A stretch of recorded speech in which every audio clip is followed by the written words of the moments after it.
Hi guys, welcome. Get comfy, it's story time. Are you ready? Then we shall begin.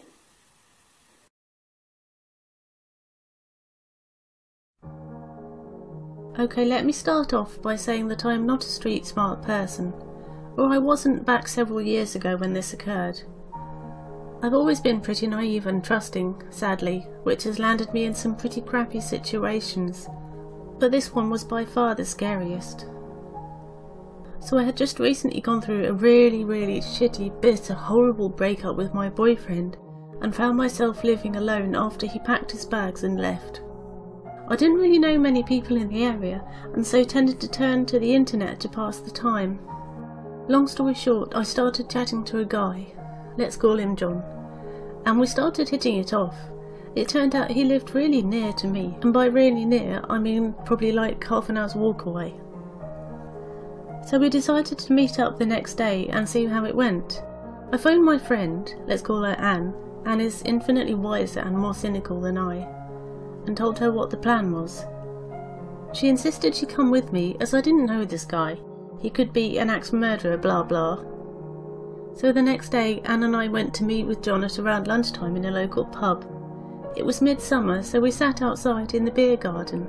It was pretty busy despite it being lunchtime, and this place was right next to a busy road, so there was nothing to worry about, right? Well, we ate some food and a beer and we were all chatting, and it's going pretty well. We were all hitting it off and having a laugh. We are taking turns to go to the bar to get around. I don't know if this is a term outside of England, where one person buys a drink for the whole group. Then later the next person goes and does the same, and so on and so on. So the day is turning into the afternoon, which is turning into the evening. The pub is filling up, and we barely notice the time going by, as we are having a really good time, and we are filled with 5 or 6 beers by this time, so we are pretty tipsy too. So John goes to the bar to get his round in, and the next thing I know, I'm waking up the next morning, in my own bed. My face is hurting, and there's blood all over the sheets. I start freaking out at this point because I literally have no recollection of what the hell happened between 8 PM and waking up the next day. I don't know where the blood has come from, and I don't know why I'm hurting. So tentatively I get up and take a look in the mirror. Now my face is an absolute mess. It looks like I've been in a fight and lost badly. I have a black eye, a split lip, half of my face is just scraped and bruised. I feel sick. I was totally gobsmacked. What the hell happened?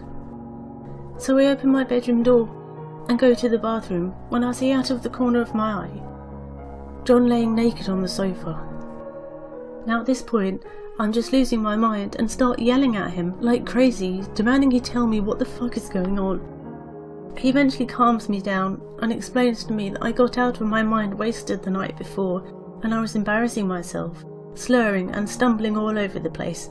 And eventually I fell over a picnic bench and hit my head pretty hard. Apparently I was bleeding and refused help from anyone, so he called a cab and brought me home, like the absolute knight in shining armour that he is. I didn't remember any of this, not one single moment. I had a million questions, but at the same time I was utterly speechless. I know I'd had a few to drink, but it was no more than an average person would consume on a night out in a club, and I had had many of those. Was it possible that I just had one too many? I guess that was the case. What other explanation was there? I just looked at John with my mouth open, head absolutely pounding, and eventually managed to muster, I'm going to be sick. So John looked after me that morning. He peppered the day with the odd tale of dumb things I'd done the night before, and how I must be so grateful because anything could have happened to me and I never would have got back without him. I ate and got dressed, and by that afternoon I was feeling better, so he said he wanted to take me to his house and make me dinner so we could resume our date, you know, from the point where I had ruined it by getting blackout drunk. So I said yeah, sure. It was nice of him to still want to hang out after everything. Like I said, I'm a naive twat. I really don't have much situational awareness at all. So we get to his house in the late afternoon. But when I say house, he lived in a static caravan, in a caravan park. I mean, it was nice enough inside, but I couldn't help get a creepy vibe from it. It was tiny, the layout was, you open the front door into the living room. Then further in you have the kitchen and dining area. Then through a door into a tiny hall you have 2 small bedrooms and the small bathroom. And then after that there's a back door and the main bedroom. Now I'm sitting in the dining area while he's cooking and we are just generally making chit chat.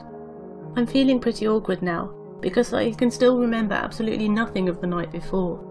So it feels a little like there's already been a power shift. Like he knows more about me than I'm aware of, and it's really uncomfortable. I decide I would eat his food and then politely excuse myself to go home. I didn't know what I was thinking coming there in the first place. I'm a pretty go-with-the-flow type person, but even I had started thinking, what am I even doing here? Just then he asks how I'm feeling, and as I'm deep in thought I don't even think about my reply. I feel like I've been drugged, I said distractedly. Well, at this point he just flips the fuck out.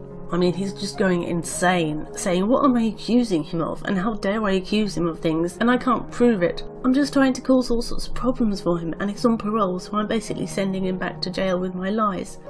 I had no idea at all that he was on parole.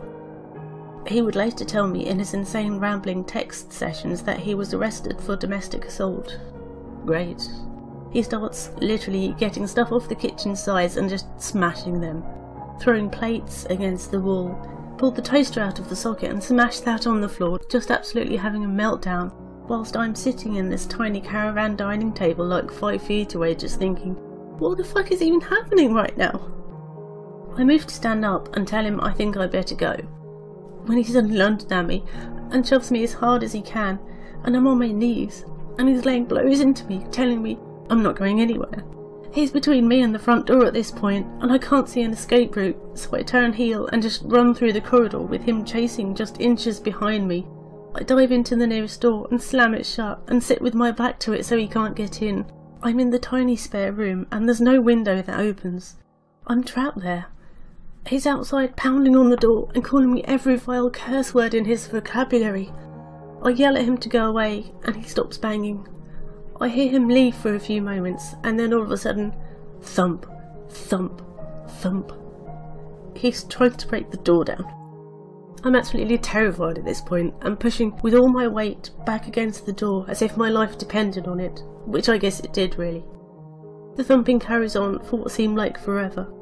Then I guess he got tired of something and I heard him go into the living room and start shuffling around. I still stayed backed against that door sobbing for at least another hour. Eventually I hear the TV come on.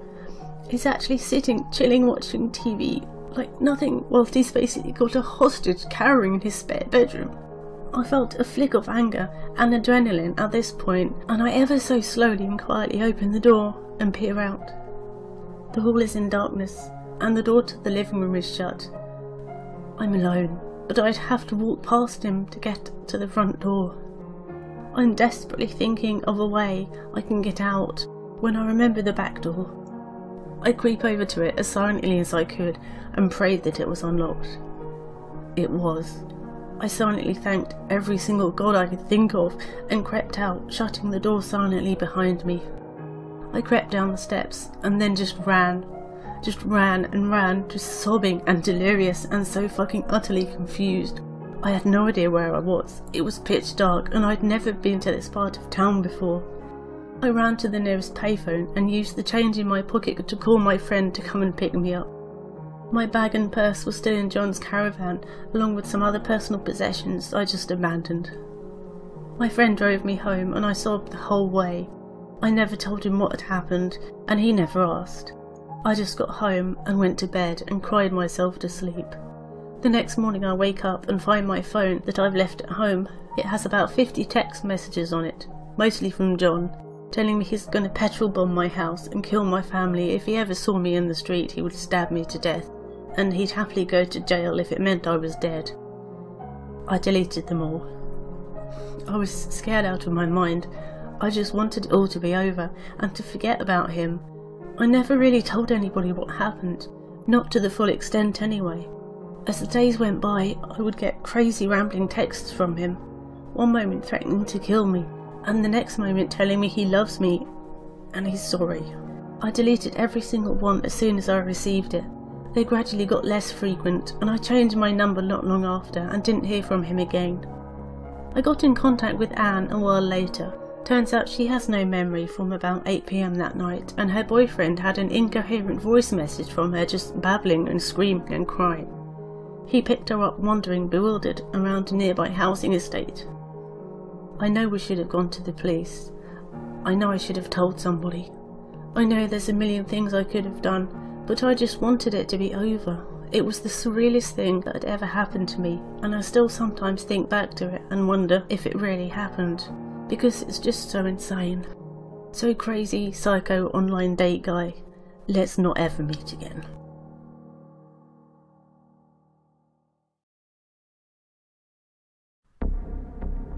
I just found this sub and I wanted to share my own experience. It happened when I was 13 and it's something I've never forgotten. We had just moved into a brand new house, in a brand new housing development. A lot of the houses around us were either unfinished or had families that had just moved in. Behind our house was a lot of field, mostly for future houses. We lived in a fairly safe small city and the housing development was very quiet, so for the first few years we lived there we never bothered to lock the doors. Even at night, most of the time it just wasn't something we thought about. My parents had just put in a hardwood floor, so the house was a pretty echoey single story. One night as I was laying in bed trying to fall asleep, I thought I heard the back sliding glass door open. I was up late on the internet, but everyone else was asleep, so the house was quiet. I had my door slightly open so my cat could come and go, so I knew that I was definitely hearing something. I froze, hoping it wasn't the door, but a moment later I heard it slide shut. Then I began to hear what sounded like heavy shoes walking across the hardwood floor. It was a very specific sound, and suddenly I couldn't breathe. The footsteps were slow and quiet, like they were trying to make as little noise as possible. But because the floor was wood, and our house had high ceilings, the steps echoed down the hallway to my room. Then I heard them stop, the sound of the hallway closet being opened, and then the door quietly clicking shut, like they had turned the knob, pulled the door closed, and then released the knob once it was in place. It was silent after that. My heart was beating so fast, and I began crying. The only way to my parents' room was up the hallway. The door was only about 20 feet away from where the hallway closet was. I was frozen, and I honestly thought I would pee my pants. I was so scared. However, it was silent for long enough that I knew I had to get my dad. So I stood up and walked sock-footed to my door. I stood there for a long time, breathing. Then I ran. It's not a long hallway, but I went as fast as I could. I got inside their room and tried to wake my dad up. "Dad! Dad!" I was whispering frantically. "Huh?" He was half asleep. "Dad!" "Huh? What?" "Dad, I think there's someone inside the house." "What?" "Get up, I think there's someone inside the house." "There's no one in here, go back to sleep." "Yes, there is." I started crying. That gets him up. My mum also wakes up at this point as well, so they both get out of bed. My dad, sure there's no one in the house, doesn't even grab something as a weapon. I follow behind him as he leaves the room. He goes into the living room, passes the closet, turns on all the lights in the house. I remember standing in the living room, knowing exactly where the person was and not being able to say anything. He tells me, "Look, there's no one." He doesn't check the closet though, and I don't tell him to. I'm so afraid that whoever's in there will jump out with a knife and kill my dad in front of me, and 13-year-old me keeps thinking I can't be the one responsible for my dad's death. So I say nothing. And I don't tell him to check the closet. I don't know why he didn't, because if I was the dad, I would have. He locks the front door and tells me to go back to bed. They wait until I'm back in my room before they close their own bedroom door and go back to sleep. Again the house is silent, and I'm laying there afraid because that person is still in here, in the one place he didn't look. Suddenly, I hear the closet door open, just as slowly and as quietly as before. Then the footsteps again. I could hear them so clearly walking towards the kitchen where the back door is, and they stop. That's followed by the sound of the back door being slid open and then quietly being pushed closed again. I hear the back door click into place, and then the house is silent.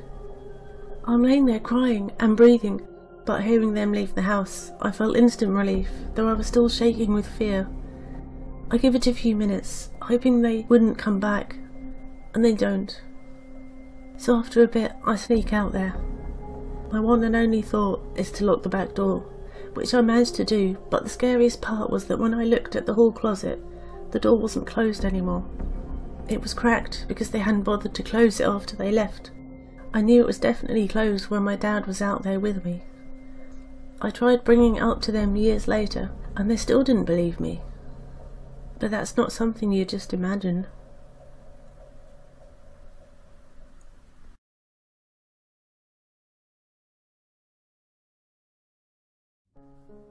This is a glitch in the Matrix story. I just joined Reddit, and this is my first time posting. I've been using Reddit for months, but I never thought I would be making my first post in this subreddit. 2 days ago I had the most strangest experience ever. I do not smoke or take drugs, and I don't drink, ever. Yet I had an experience that I just cannot explain or even comprehend how it could have happened. I tried googling and came across this subreddit. Thought I'd post here to see if I can make some sort of sense of what happened. So it was Friday evening and I was feeling hungry, so I decided to get some food from my local fish and chip shop. I fancied a grilled lamb sheesh, so I phoned the shop and asked if they can start cooking it, as I didn't want to go into the shop and wait for them to cook it. I asked the chip shop owner how long it will take to get ready, and he said 15 minutes. I said I will make my way to him in 10 minutes, as the shop is only 2 minutes drive away from where I live. I went upstairs and changed my clothes and then left to go to the shop. I drove there, went in and got my food. There were 3 other customers in the shop, a mixed race woman and 2 other males. The 2 males stood out as one was African and the other was Indian. They stood out as I remember thinking they looked like an odd couple. It was obvious that they were gay, but seemed an odd couple just by the way they looked at me. Anyway, I left with my food and went home.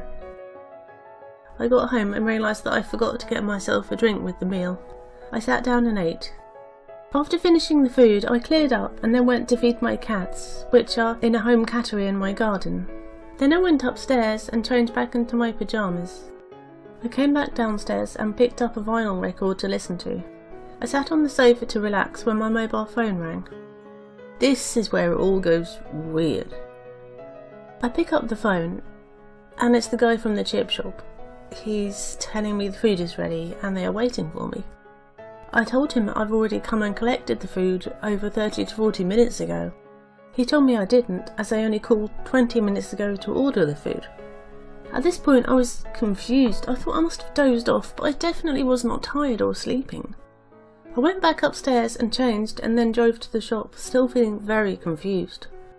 When I got to the shop, I saw the same 3 customers again, and the 2 guys were exactly how I saw them the first time. I remember thinking this is some weird deja vu. At this point I made sure I got my drink, as I knew I forgot it before, but as I was doing it, I felt that all of this was very strange. I went home and sat down with the food. I had a couple of chips and realised I can't have any as I'm full, and I can clearly see my belly is bloated. I knew at that point that I've had my food already, so what the hell is going on? I checked the bin to see if there was rubbish from the food I had prior, but there wasn't. I checked the cat food and it looked like I haven't used any tins yet, but I'm 100% sure I did all that already. Then I checked my phone and saw that I called the chip shop at 7:47 PM. The chip shop then called me at 8:13 PM. I wasn't laying down or resting when I made that call. I was busy with some housework. What the hell did I experience between 7:47 PM and 8:13 PM? I have never experienced anything remotely like this before. Any help trying to make sense of this would be appreciated.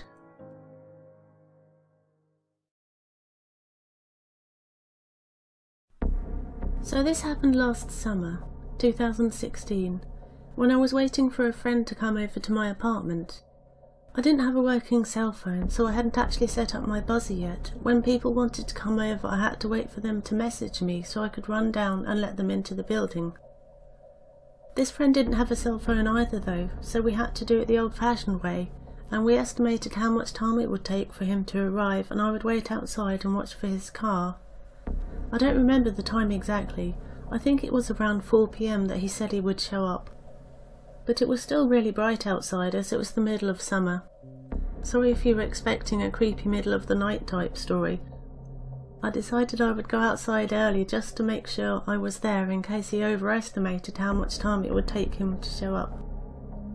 I lived in a large apartment building, 10 floors if I recall, with a second matching apartment that mirrored mine across the lot. I lived on a busy street with a little strip mall just down the road and a Tim Hortons across from that. I'm thankful I lived in such a busy area. Had it been anywhere more discreet, I might not have had this opportunity to share my story. I don't know if I can do a good enough job describing the area, but here's a shitty picture I quickly drew on paint to give you a better idea. By the stop sign there is a wall with angled ends pointed towards the building and some bushes, trees between the wall and the road. The road that is Tim Hortons is on the busy road that I mentioned earlier. And the road my building is on, with the stop sign, is a small side street that turns into a dirt road with lots of construction, behind the trees at the back of my parking lot. I apologise if none of that makes sense, but what you need to take from that is that the side street is a quiet dirt road, unused by regular commuters and only used by construction vehicles. It was rare to ever see a regular car driving there. There was no need for anyone to use that road. So I go outside and stand by the stop sign and light up a smoke while I wait for my buddy. And a couple of drags in, I notice a car coming around the corner behind the trees at the back of the lot. The car drove around the corner at a normal speed but began to slow once he got closer to my building. Some red flags went up, but I shrugged it off as nothing and told myself I was being absurd. It was the middle of the day and the driver probably slowed down because he's looking for an address or something. By the time he was passing me, he was doing roughly 6 miles an hour and was staring me down. I made eye contact with the guy, and most people when caught staring at someone would look down or away, embarrassed that they were caught staring. Not this guy. He just looked me dead in the eyes and continued driving past. I was pretty uncomfortable with this, mainly because I was standing so close to the road, so as he drove past we were able to get a good look at each other. If it weren't for him being inside of a vehicle, he could have reached out and touched me. We were that close. Now because he was so close, I was able to get a good look at him, and this also gave me the creeps. His appearance sent up even more red flags. If you've ever seen Edaram, he looked a lot like him. Also, he drove what I believe was a 1992 Volvo 960, and it didn't exactly do him any favours either. The car kind of screamed, "I'm going to make a lampshade out of your skin." The reason I think I know the exact car he drove is because he passed by enough times that I have the image of the Volvo symbol and diagonal line across the grille of the car burnt into my mind. After this happened, I spent hours with my partner on Google Images trying to find the car I thought he drove. At first I thought it was a Buick. But I digress. After he drove past me, he turned right and headed towards the Tim Hortons. Once he passed my building, he was out of sight, and I assumed that would be the last of him. A couple of minutes later, I hear tyres on gravel in the distance and see a vehicle headed my way behind the trees. And who do you think comes rolling around the corner? Him. By now, I'm regretting my decision to come out and wait for my friend early, but I figured he would be showing up any minute now, and so there was no point in going inside. So creepy guy is headed towards me again, and this time he's driving even slower. When he passes me, I try not to make eye contact, but I can't help it. I feel his eyes on me and I have to look. When I met his gaze, he waves slowly like the Queen and speeds off, turning right again. I'm even more creeped out at this point, but I'm still trying to play devil's advocate. I assume he's just mistaken me for someone he knows and shrug it off again. I light up another smoke while I'm waiting to try and calm myself down, and here comes Creepo again around the corner. This time I tell myself if he doesn't either turn into the parking lot, stop and ask for directions, or turn left when he passes me, that he's either crazy or actually has bad intentions. When he finally passes me, he slowed down to under 3 miles an hour and he just smiles at me. His smile sent the biggest chill down my spine. In broad daylight, close to a busy road, next to a large apartment building packed full of people, it sends a chill down my spine. The rest of the red flags went up, alarms started blaring, lights flashing, everything in my body was screaming at me to get the fuck away from this guy. I moved a bit further away from the road and stop signs so that if he were to try something, I'd be closer to my building and might have an easier time getting away. I also continued to tell myself that I was crazy and ignored my intuition. I figured he was a senile elderly person who might not be in their right mind, or he was really lost, and a tad socially retarded. Either way, I told myself there was no way he'd be coming around the corner for a 4th time. I was wrong. He came around the corner 2 or 3 more times after that too, and each time staring me down with an overly creepy smile.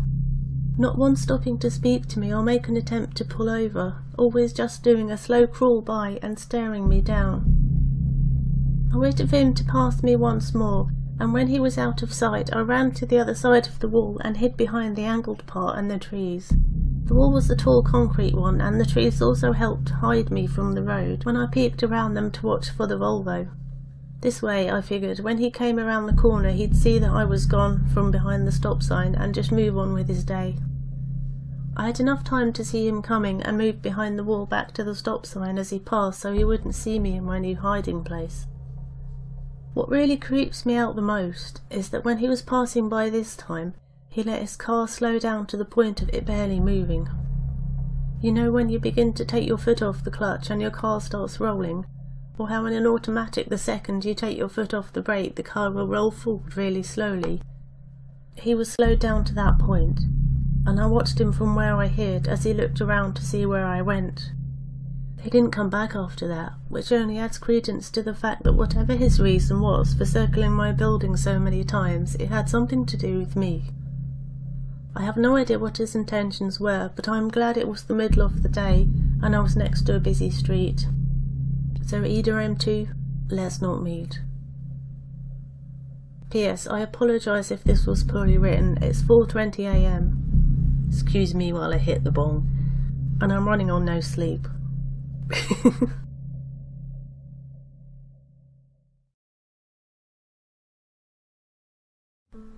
This was probably the scariest moment I had with someone at any job I've ever had.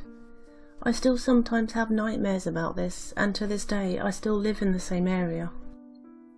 4 years ago, when I was 19, I was working for a non-profit blood donation office in the downtown area of the city I live in. I did check-ins, screenings, the medical questions and date entry, and I took regular blood donations, otherwise called whole blood.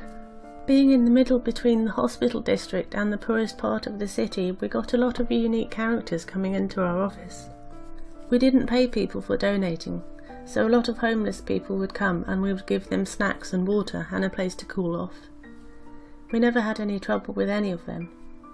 On the other side of the spectrum we had doctors, surgeons and retired businessmen who would come in often. They ranged from being perpetually tired to very stuck up. In this particular instant, we had a donor come in who looked like he had just finished a couple of rounds of golf. He was in his 40s, with dark hair, light eyes, and lightly tanned skin. He was well dressed in sporty attire and had a calm and kind disposition. After he checked in, we moved to the private screening rooms. They were small, quiet rooms, half the size of a room in a doctor's office, with a computer and 2 chairs. Everything seemed normal. He was in to donate platelets for the first time in several years. I ask for his name. He gives me a smirk and tells me he won't give me his name until I give him mine. I tell him my name, Ella, and he tells me his, David. A lot of donors, especially men, would be silly or a little flirty during their screenings, especially really old men, so I'm not entirely frazzled just yet. While we fill out the rest of his information, he continues questioning me before giving me the answers I need to finish screening. When I asked him his address, David leaned closer to me, his eyes drilling into mine. "Where do you live?" he replied, not breaking eye contact with me. I tell him I lived an hour away from this centre, which was the truth, up north in a suburb. Obviously I wasn't going to give him my address, and at that point I was starting to get uncomfortable by the way he was looking at me. Perhaps it was the consistent unblinking eye contact, or maybe it was because I couldn't read any of his emotions. He spelt out his address, catching me by surprise. He lived about 10 minutes away from me. "Where do you live, Ella?" David asked again, his voice a little lower this time. Without looking at him, I tried to brush it off. "Up north, in a suburb," I repeated, trying to make him see that I was not interested in pursuing this conversation anymore. We moved on to his age. Again, he asks me what my age is before he would give me his. I told him 24, which was an outright lie. I did this purposefully because a lot of donors wouldn't want me to be their phlebotomist, knowing I was only 19. If I didn't meet my required numbers of donors, my job was at risk. People assumed I was more qualified if I told them my age was 24, and my supervisor was the one who advised me to lie about my age. My age doesn't matter in the long run. I know it was lying, and it was unprofessional, but I had to keep my job. I tried to sound as disinterested in our conversation as possible, wanting to beg him for silence. By this point, he was quite jittery. He wrung his hands together, crossed his legs uncomfortably tight, with a light sweat on his brow. I still couldn't tell if he was just trying to make small talk or if I somehow made him nervous. As I'm taking his blood pressure, he asks me a different question. "Do you ever go walking in Elm Park?" he asked, again staring at me with a smile tugging at the corner of his lips. At this point my heart began to race a little. I did walk that park trail a lot, usually with friends. The park is large, the walking trail about 5 miles long, and a good chunk of it runs alongside fences leading into other people's backyards. The houses were a bit run down, but large with a fair distance between them. Half the trail is also through a wooded area, sandwiching the trail between backyards and woods. My instincts tell me to lie, so I tell David instead that I know of the trail and I used to walk it as a teenager. He gives a small before tapping his foot impatiently. It's a lovely trail. My house backs up right beside it, across from the northern woods. You might have seen it before. It's the one with the chain fence. I like to sit outside on the porch. Perhaps I've waved at you before. He squirms in his chair now. You know, lots of people avoid going through the wooded areas. Now why would they do that? I don't know if I'm supposed to answer, but I'm desperately trying to get through the initial screening. Maybe it's too far of a walk for some people, I say, and I ask him a medical question. Ignoring my question, he scoots his chair closer to me. Maybe people don't like how secluded it is. It gets dark around night time. His voice is deadpan. I can almost feel the warmth radiating off his skin because he's so close. I half agreed with him, explaining that I need to get the questions finished so he can do his private medical test. Screenings usually have a 60-question test that donors take by themselves that asks them about their personal medical history. Although he didn't move away from me, he willingly answered the questions, his interrogation ceasing for now. My heart was in my ears, and I pulled out the personal test page. I ran through my trained spiel about how to take the quiz quickly, wanting to get out as soon as possible to tell my supervisor about how strange our donor is acting. "Please use the keyboard and mouse, we don't have a touch screen," I explained at the end. Before I could stand up, David had his hand over mine, engulfing my small digits and the mouse in his hot, sweaty palms. "This mouse?" he asked slowly with a purr in his voice, his eyes locked onto mine. Quickly I slid my hand out from under his, going to the door. "I'll be outside. Please call me when you're finished," I mumbled, not looking him in the eyes. I just about slammed the door behind me before beelining straight to my supervisor's office. I told him everything that happened, how uncomfortable David seemed, how he wouldn't stop asking me personal questions and touched my hand in a weird way. I know it seemed like I was overreacting, but the vibes he gave me made me so uncomfortable, and I have a panic disorder. He told me he would have me go to his office while he's donating to take an important call, and he would have someone else proceed with the donation. I was very relieved he believed me and had my back. By the time I came out of his office, David was leaning against the frame of the door to the screening room, his eyes following me. I still couldn't place an emotion, and he remained unblinking. I apologised for the hold-up and I shuddered, knowing we were alone once again. We took our seats and I began typing as fast as I can. All that's left is for me to review the questions he missed or answered incompletely. A pit formed in my stomach when I saw that he skipped every single question, not answering a single one, meaning I have to ask him every single personal question and manually type every answer. "Were you confused on how to take the quiz?" I asked, very annoyed at this point. "I wanted to spend more time with you, Ella," David said, more calm now. I could feel sweat beading on my forehead. "By the way, I never asked earlier. Do you have kids?" My mind turned to mush, leaving me baffled by the question. "I don't have any kids, but what if I told him I did? Would that turn him off? Would knowing that I had a partner turn him away?" Although I wasn't in a relationship, I told him I had one child, a daughter, and we lived with my long-term boyfriend, who I was high school sweethearts with. I exaggerated the words long-term.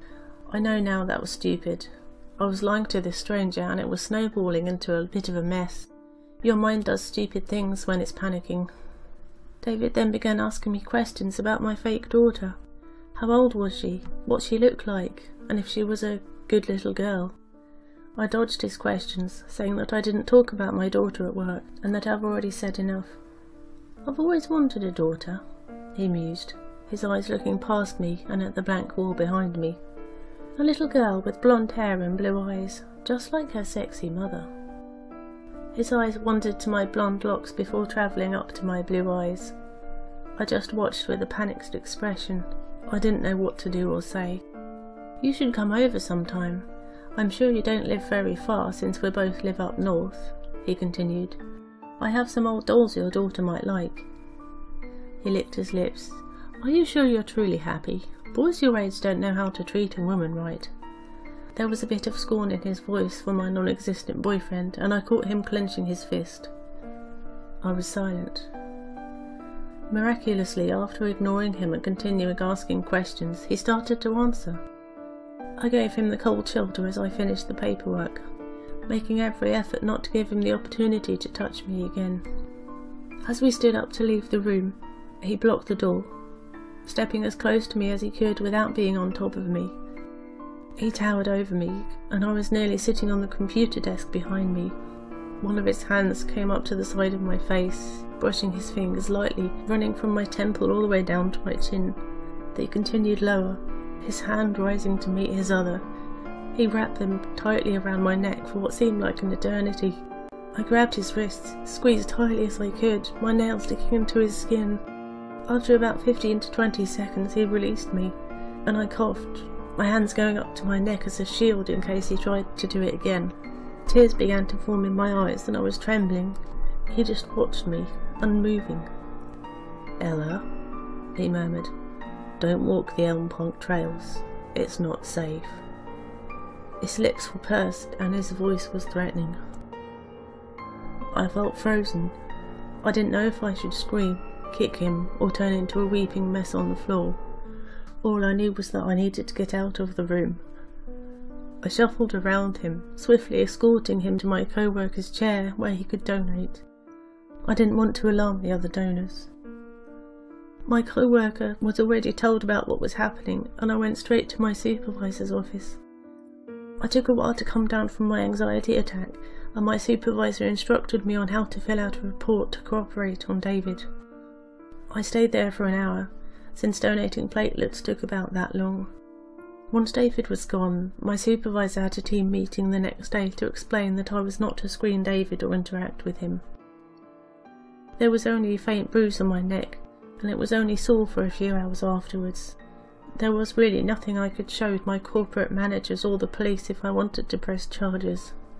The company wasn't going to ban someone without evidence that I was threatened or treated poorly by a donor, which was understandable. We also couldn't ask him to go to a different location. From there on out, David came in every 2 to 3 weeks to donate platelets, always asking other staff members if I could screen him or if I was working that day. Each time my co-workers would tell me how irate he would be when they told him I wasn't working or if I was at lunch. Eventually he stopped coming altogether. I quit a few months later. My panic disorder was out of control, and I wanted to go back to school. I never walked Elm Park ever again, and still haven't to this day. Some days I still worry I'll bump into him at the grocery store or at the bank, but it still hasn't happened. I would be happy never seeing him again.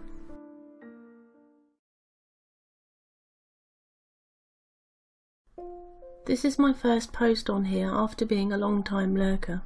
This just happened earlier tonight, and I thought I might share because I'm pretty shaken up over it. Earlier, around 10:30 p.m, I took my dog out since he was whining at the door. I usually take him out around this time and live in a nice quiet neighbourhood, so I'm usually not too worried about being out late. I've taken him out around midnight before, no problem. Tonight I was home alone, waiting for my boyfriend to get home from work, so I was a little on edge already because I'm generally a paranoid person. I read this sub a lot and try to take extra precautions to avoid the situations a lot of you have been in. So I took my pocket knife outside with me, like I always do late at night. When I step outside, I do an area scan right outside my door just to see if there's anyone else out. Well, anyways, I took my pup out and he walked towards a tree to do his business.